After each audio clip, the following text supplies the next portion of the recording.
Do Československého hledá talent jsem přihlásil moji dceru, protože si myslím opravdu, že je to holka, která talent má, která má v sobě prostě tu artistiku a jsme zkusili prostě s tím jedním číslem, kterým vystupuje u nás v manéži, pyramida bulharského sokola, kde vlastně předvádí stojky na židlích prostě postavených a staví to do takového komína až do těch 6 metrů. To jsme tam přihlásili a myslím si, že by to mohlo být úspěch, že talent na to má.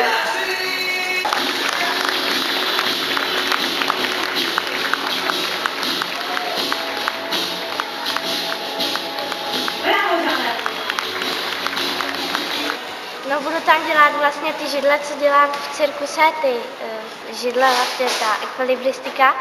No a táta mě tam přihlásil, protože si myslí, že jsem v tom dobrá, no. No to seš, ne? No. Maria.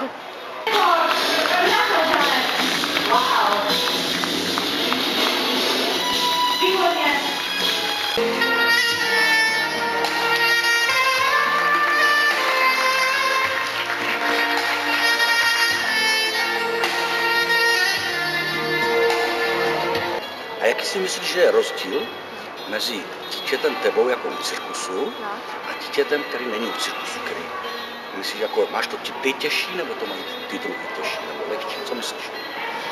Těžko říct, no, to je, já nevím. Tak řekni, jak celý vypadá tvůj den. No, můj den, tak mám, já ráno vstanu, jdu vyvečit psy, dát jim jdu najíst, jdu trénovat, no a pak už do manéže a zase večer trénovat. Těžký.